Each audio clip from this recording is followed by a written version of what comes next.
Pakapitan ng talaba, ganyan daw ang dapat gawin sa mga eroplano at helicopter ng militar.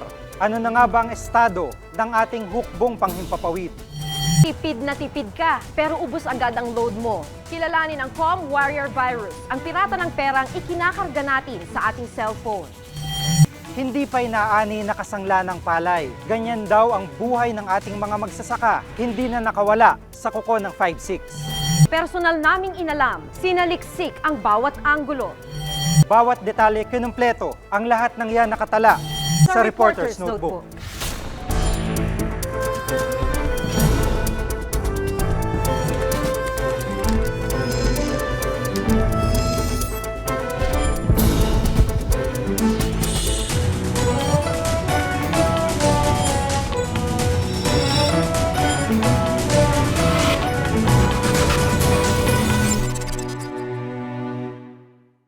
Pag sumakay ka raw ng eroplano at helicopter, tila ang isang paa mo nasa hukay na.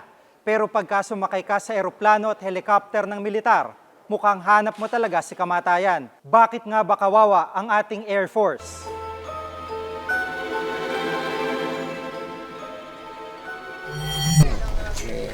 Enero 2003, nasa San Jose, Nueva Ecija ako para sa isang coverage. Ang istorya, paghukay sa bangkay ng isang pastor na umano'y pinaslang ng mga NPA. Ang aming destinasyon, Mount Williams.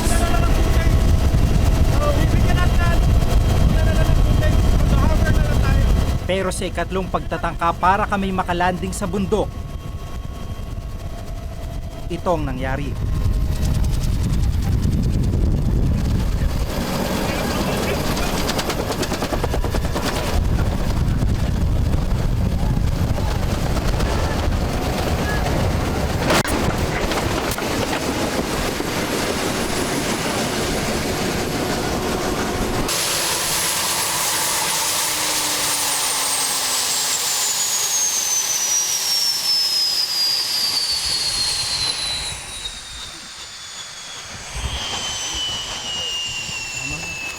Paul, okay ka lang? May dugo si Paul. Biyak eh. Siyam na kataong sakay ng bumagsak na UE helicopter. Sa kabutihang palad, buhay kaming lahat. Hello, bumagsak yung chopper namin. Nandito kami sa bundok. Sa Mount William, sa San Jose. Isang malagim na trahedya ang nangyari ngayong araw. Bumagsak at sumabog sa kabundukan ng Gabaldon, Nueva Ecija ang isang Huey helicopter ng Philippine Air Force. Si dating FIVOX Director Raimundo Punong Bayan at 8 iba pa patay sa pagbagsak ng sinasakyang UE helicopter sa Nueva Ecija.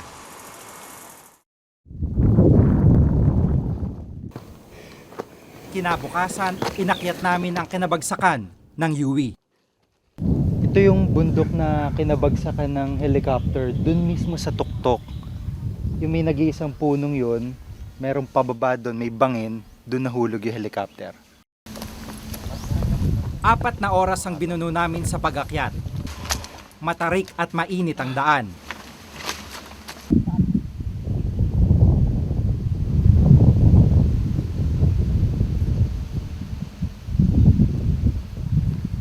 Pagdating sa tuktok ng Mount Namal, itong tumambad sa amin. Saan yan? Yung pampalig-palig. Palig-palig. Ang mga piyesa ng UE nagkadurog-durog. Ito yung isa sa mga lugar kung saan tumilapon yung mga pyesa ng sumabog na helicopter. At mapapansin nyo, matapos ang isang araw, umuusok pa rin tong lugar na ito. Dito mapapansin nyo yung pyesa ng sumabog na helicopter at talaga namang amoy na amoy gasolina pa. At kung titingin naman kayo sa may parting itaas, mas maraming nagkagutay-gutay na pyesa ng chopper at talaga namang umuusok pa rin hanggang ngayon. May 19, 2005, 3 linggo matapos ang insidente, lumabas ang resulta ng investigasyon ng Air Force. Walang problema ang makina. Malamang daw ay human error o kaya'y environmental factor ang sanhi ng insidente. Ayon ito sa 410th Maintenance Wing ng Air Force na nag-imbestiga ng kaso. Ito rin ang unit na nag-reconstruct na nag-crash na UE ni Punong Bayan. Hindi ito ang unang kaso ng pagbagsak ng sasakyang panghimpapawid ng Philippine Air Force. sa gitna ng kanilang patuloy na modernization effort. Umabot na mga ito sa 70 sa loob ng 10 taon. Mga aksidenteng sa ngayon walang katiyakan kung paano maiiwasan sa inaharap.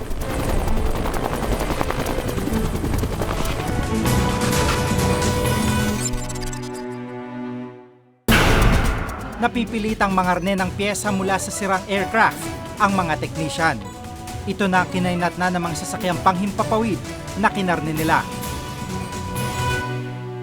Ngayong summer, see you in Singapore. Everything's fine daw dito. Tignan mo naman dito sa Singapore. Nagbibigay ng resibo at nanunukle. Dahil lahat ng bawal, may fine. Ang multa pag nanigarilyo ka sa mga lugar na hindi dapat, 1,000 Singaporean dollars. Fine na rin ang buhay ng mga DH na Pinay. Mababait na ang mga amo at pinag-aaral pa sila dito. VP ng Maybank, sikat na artist at anchor ng BBC, lahat Pinoy. At ang bayani ng mga Singapore OFW. Kilalanin Miyerkules ng gabi sa Pinoy Abroad.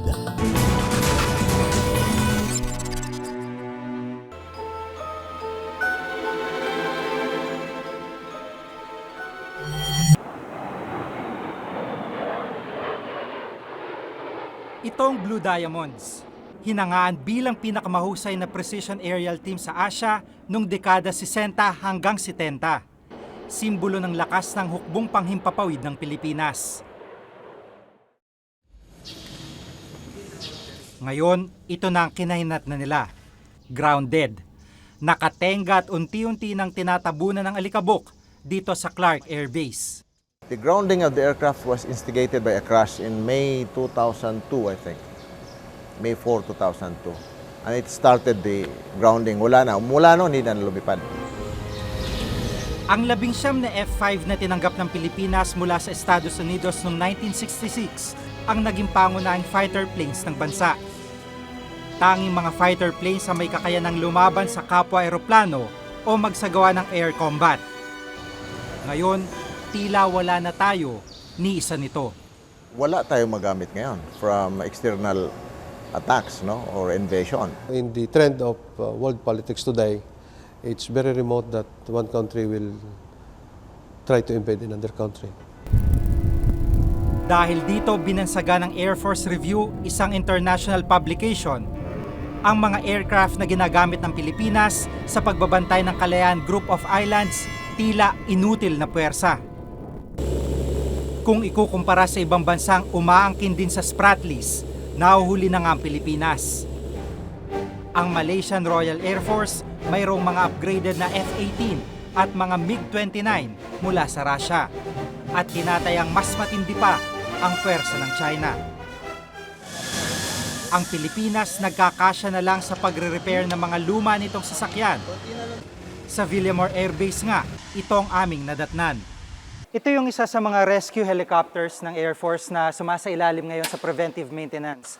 Masasabi ko na pagdating sa training at abilidad, maaasahan talaga at saludo ako sa mga taga-Air Force. Makikita nyo nga mula sa blade ng helicopter na ito, ginawa na lang nila ng paraan. Nagkakasya na lang na kung anong pyesa ang meron sila. Pinunta namin ang 410th Maintenance Wing sa Clark Air Base. Dito ginagawa ang pinakamatitinding repairs sa mga lumang aircraft. To maintain the operational rate of the aircraft, kung may na-out na isang bagay, pagkatapos the component is not on stock, so they have to get it from one aircraft space. Nakukuha nila yun sa mga out aircraft. Dahil sa kakulangang ito, napipilitang mangarne ng pyesa mula sa sirang aircraft ang mga technician. Ito na ang kinainat na ng mga sasakyang panghimpapawid na kinarne nila. Kinakalawang ang ilan, ang iba tila mga skeleton na lang. Hindi mo nakakalaing dati itong sasakyang pandigma. Dahil daw ito sa kawalan ng budget. Our budget is basically remain the same from year 2001 up to today. Mahal daw kasi ang pagmimintina ng mga sasakyang panghimpapawid. Mga 50 million. Upgraded na rin yung the avionics. Batay sa report ng Commission on Audit o COA, noong taong 2003, umabot sa lagpas 6 na bilyong piso ang budget ng Air Force. Sa kabila ng sinasabing kulang na budget, may sobra pa silang halos 400 milyong piso noong taong iyon. Ayon pa sa report na ito, napag-alaman ng COA na may 1.7 bilyong pisong halaga ng equipment at piyesang nawawala. Ang sagot ng PAF, naaagaw daw ito ng mga rebelde sa mga labanan. Siguro sanhi ng hand-to-mouth existence ng Philippine Air Force kung saan pag nangailangan ng parte ang ating mga aircraft, ang ating mga using units, pag may biniling parte, ay ito'y dumidiretso na kagad dun sa ating user, nilalagay na kagad sa eroplano. So medyo nababypass yung ibang mga procedures. Higit sa kawalan ng pera, katiwalian at maling paghawak ng budget ang nakikitang problema ni Senator Pimentel. Hindi natin nabibigyan ng sapat na suporta para maabot yung kagustuhan na talagang ma-modernize natin ang ating capability na ipaglaban ang interest ng bansa. And considering that your budget numerically remains the same, you can just imagine how much we will be able to accomplish with our budget today. Dahil umano dito mula sa 184 na gumaganang aircraft noong 1991, ngayon 120 na lang ang natira sa PAF. Ito'y sa kabila ng pagpasa ng Kongreso ng Republic Act 7898 o ang AFP Modernization Law noong 1995. Nakasad sa batas na ito ang modernization ng AFP sa loob ng 15 taon. Makalipas ang isang dekada, 37 aircraft pa lang ang nadadagdag sa PAF. 20 na Huey helicopters lang ang nagmula sa Modernization Fund. Ang masakit pa rito, mula 6 noong 2000, 2 na lang ang lumilipad na C-130. Ito ang eroplanong ginagamit para magdala ng tulong sa mga lugar na may sakuna. Sa kabila ng mga limitasyong ito, patuloy ang serbisyo ng mga piloto ng Air Force. Pwede siyang mag-troop insertion, extrication, disaster relief operations, limited close air supports, mga search and rescue missions, pwede siya. Masakit para sa kanila mga insidenteng tulad ng nangyari kina Punong Bayan at 8 pang katao, kasama ng piloto. It's part of the job. Tsaka kung oras mo talaga kahit naglalakad ka lang sa kalye, mamamatay ka naman. Sana nga lang ay hindi mabaliwala ang pag-aalay ng buhay ng mga pilotong Pilipino. Ako si Jigo Malikad at ito ang nakatala sa aking Reporter's Notebook.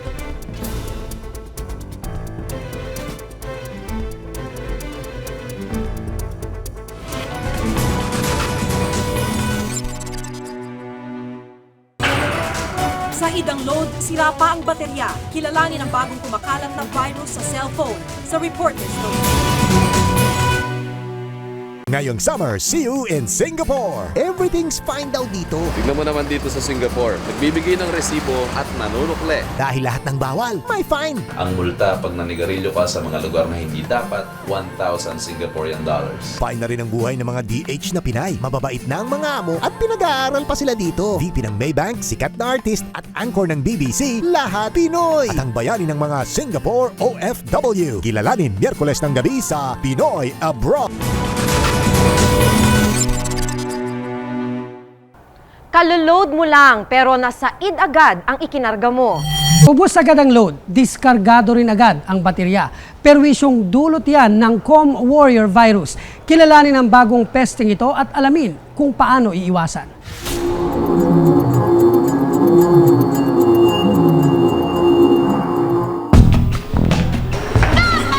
Binansagang text messaging capital sa buong mundo ang Pilipinas. Paano ba naman kahit saan ka lumingon, nagkalat ang mga adik sa pagte-text at gumagamit ng cellphone?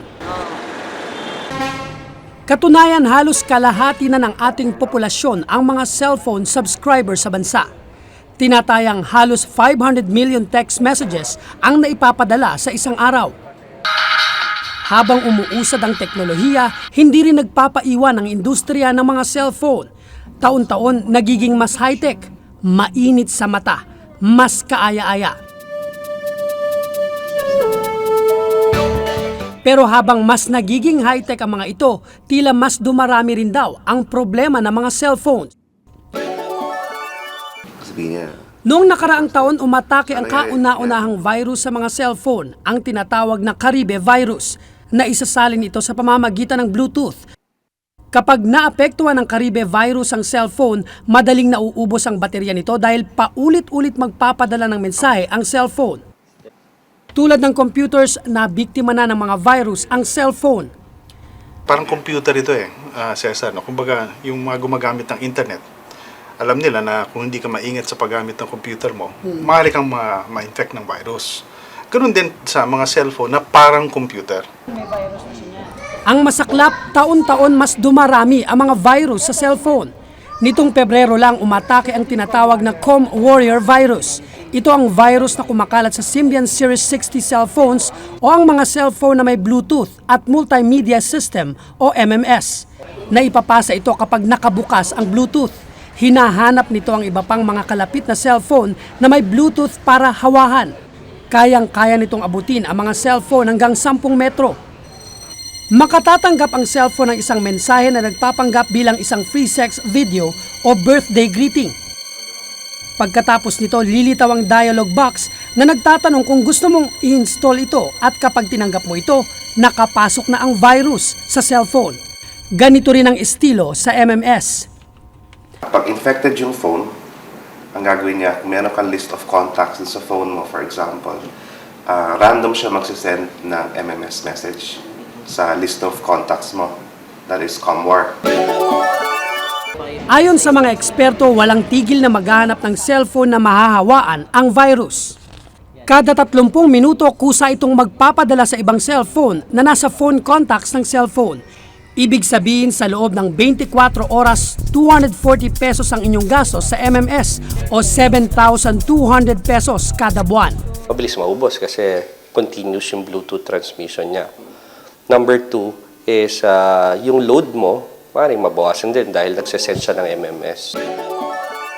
So everything... Si Ian, isa sa mga nabiktima ng kumakalat na bagong virus sa cellphone.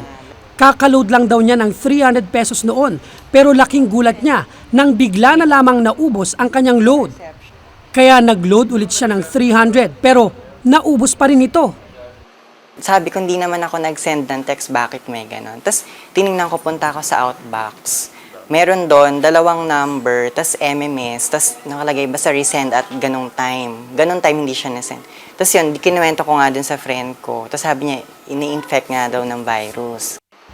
Inis na inis si Ian sa virus. Halos hindi na rin daw niya kasi magamit ang kanyang telepono. Kung hindi man namamatay-matay, madalas na rin daw itong maghang mula nang makuha ang virus. From the word itself, virus, parang sakit na dilema na talagang salo talaga siya. Malaki ang kaibahan ng naunang virus sa Com Warrior ayon sa mga eksperto. Dahil sa virus na ito, ubus na ang iyong load, ubus pa ang baterya ng telepono mo. Labag sa batas ang paggawa o pagkakalat ng mga virus sa computers at maging sa cellphone. Cybercrime ang tawag sa ganitong uri ng paglabag. Ang parusa, 6 na buwan hanggang 3 taong pagkakakulong o multang 100,000 pesos.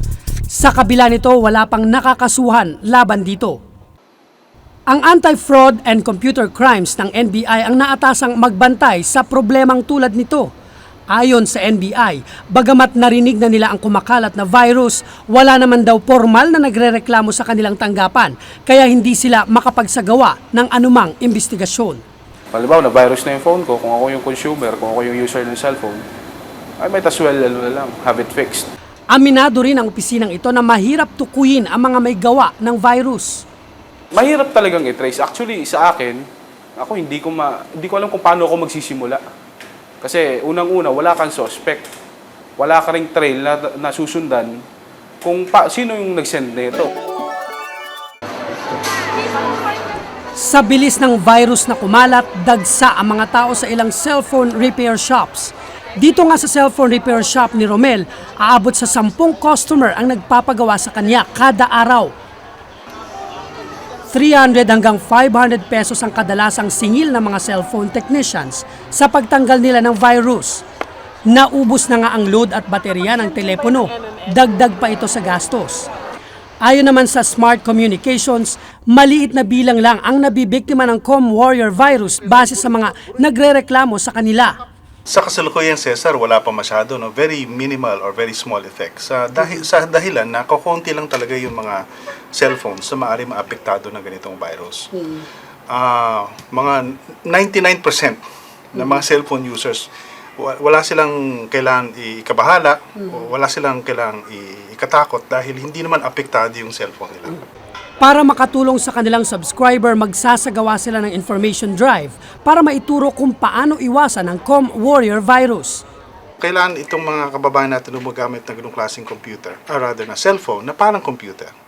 Matuto na sila na paano magamit yung cellphone na yan sa isang paraan na ligtas at hindi sila maapektuhan ng ganitong klaseng mga virus. Para makaiwas sa virus, may payo ang mga eksperto. Una, pindutin ang no sa cellphone kapag may mensaheng Com Warrior. Burahin ang mensaheng Com Warrior at gamitin lamang ang Bluetooth ng telepono kapag kinakailangan.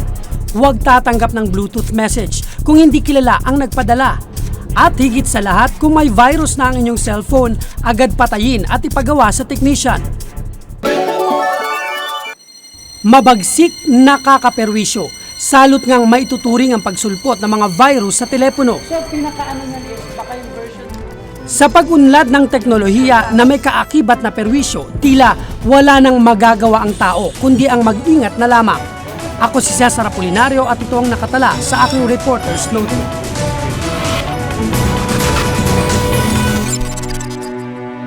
Kaya nga, pagkatapos ng anihan, ang natitira sa amin ay sako. Kaya nga ang sabi namin, hindi na tayo mga magsasaka, magsasako na lang. Walang pangbayad sa pataba at pagbabiyahe ng kanilang ani. Yan ang karaniwang problema ng ating mga magsasaka. Ang kanilang napagbabalingan, pangungutang, pero sa 50 pesos nilang hiniram, 100 piso kaagad ang kailangang bayaran. At interes pa lang yan.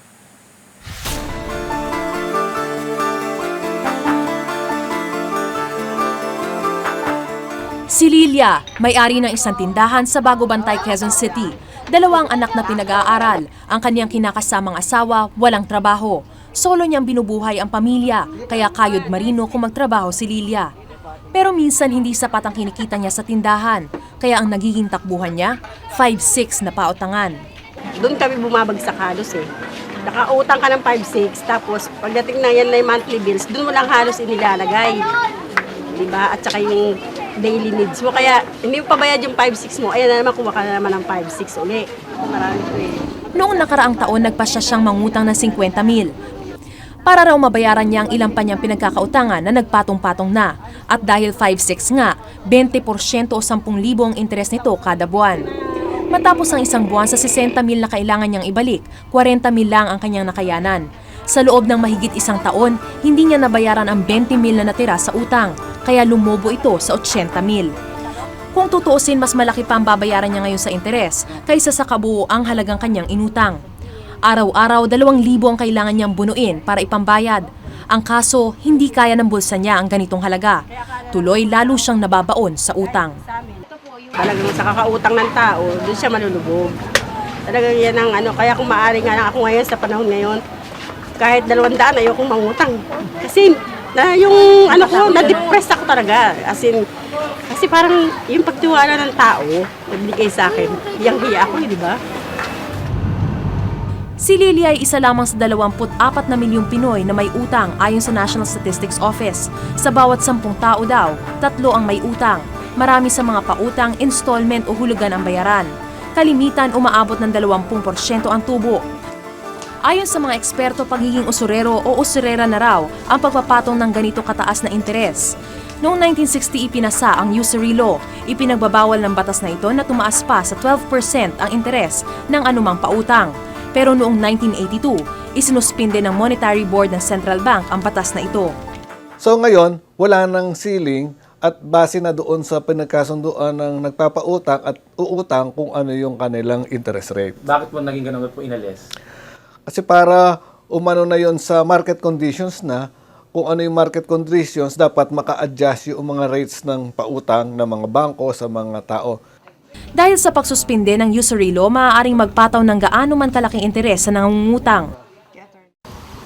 Si Eddie, isang magsasaka sa Gimba, Nueva Ecija, ay isa sa mga biktima ng pag-utang na may malaking interes. Hindi kanyang kalahating ektaryang lupa na sinasaka niya. At dahil kapos sa pera para pantusto sa mga pananim, umaabot na sa 20,000 ang kanyang utang. 30% ang tubo nito sa 3 buwan. At kapag pumalya siya rito, 10% patong naman kada buwan ang kailangan niyang pasanin. Minabuti ni Edding di magpakita ng mukha, baka wala na raw kasing magpautang sa kanya. Kailangan ng pamilya para mabuhay. May taguyod lang kahit anong bigat sa aming bulsa, bigat sa aming damdamin, sa mga ginagawa ng kapitalista ng mga yan. Talagang wala na kaming magawa. 2 beses lang sa isang taon kung matikman ni Eddie ang grasya mula sa pananim. Pero sa 50 sakong aanihin o halos 40,000 na katumbas na halaga, kapag bayaran na ng utang, ito'y nadidisgrasya. Halos 30,000 kasi ang napupunta sa pambayad utang pa lang. Bukod pa rito ang gastos niya sa pagpapakiskis. Nababawasan pa ng 3 kaban na bigas ang kanyang ani.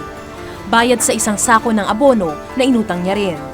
Sa madaling salita, wala pang 10,000 ang natitira sa kanya hanggang sa susunod na anihan o katumbas na 6 na buwan.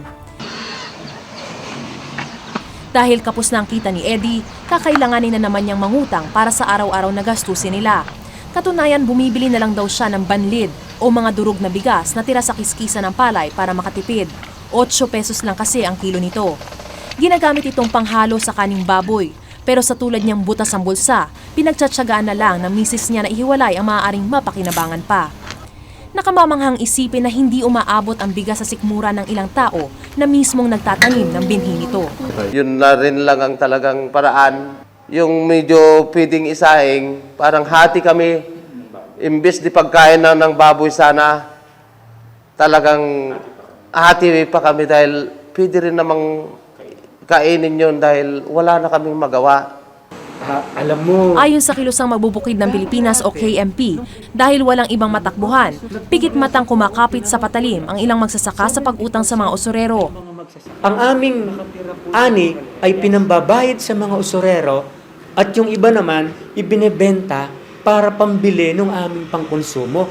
Kaya nga pagkatapos ng anihan, ang natitira sa amin ay sako. Kaya nga ang sabi namin, hindi na tayo mga magsasako na lang. Pero ayon sa Kedangkor, institusyon ng gobyerno para matulungang maiahon ang magsasaka sa kahirapan, tinutulungan naman nila ang magsasaka. Isa sa kanilang programa ang masaganang gininto ang ani. Layo nitong magpautang sa interes na 16% kada taon. Since 2001, siguro mga about 1 million farmers na naservisan namin throughout the nation. Pero sagot ng KMP, hindi naman daw ito napapakinabangan ng marami magsasaka. Katunayan sa 60 chapter nila sa buong bansa, mahigit kalahati ang hindi man lang naaambunan ng programang ito ng gobyerno. Nang magkaroon ng assembly ang magsasaka sa Zambales, tinanong ko po, sino po ditong mga magsasaka ang nakakatanggap ng abono o kaya suportang serbisyo sa pamahalaan sa pamamagitan ng Department of Agriculture? Wala pong nagtaas sa kanila ng kamay. Siguro yung na-interview doon sa Kilusang Magbubukid, yun siguro pang hindi pa namin naabot. Kasi like in our case, may limitation din kami eh. We're only present in about 63 provinces and 14 regions, but ang daming provinces natin eh, and municipalities. Isa pa raw problema, pinanghihinaan ng loob ang mga magsasaka na mangutang sa Kedangkor dahil sa mga hinihingi nilang dokumento tulad ng livelihood plans, proof of collateral at iba pang dokumento. Ayon kay Ateneo Professor Nino Leviste, isang sociologist, ang madalas na dahilan kung bakit lalong humihirap ang mga nangungutang ay dahil sa laki ng interes ng kanilang kailangang bayaran. Kaya't sa kakarampot nilang kita, ang tangi muna nilang nababayaran ang interes ng inutang hanggang sa magpatong-patong na ang halaga ng perang inutang. Ayon kay Milo Tanchulin ng Freedom from Debt Coalition, mapang-abuso ang ganitong sistema ng pautang. Laging ang usurero ay patuloy na yumayaman at ang mas nakararaming masa ay patuloy na nababaon papalubog. Pero hindi naman daw nangangahulugang wala ng pag-asa pang malabanan ng ganitong sistema. Dapat mas maraming mga lending programs na malikha ang pamahalaan para yung ordinaryong tao ay makakuha nito. Partikular sa kanayunan, maraming requisites ang Land Bank of the Philippines halimbawa na baka kinakailangang i-relax para mas maging accessible sa ordinaryong magsasaka ang pag-uutang para meron siyang kapital sa produksyon. Ang sistema ng patubuan ay hindi na marahil mapipigilan pa habang may naghihirap. Pero kung magkakaroon muli ng batas laban dito at gagawa ang pamahalaan ng epektibong lending programs para sa masa, marahil ay makatutulong ito upang mahukay ang mga Juan-at-Juanang baon sa utang. Ako si Maris Umali at ito ang nakatala sa aking Reporter's Notebook.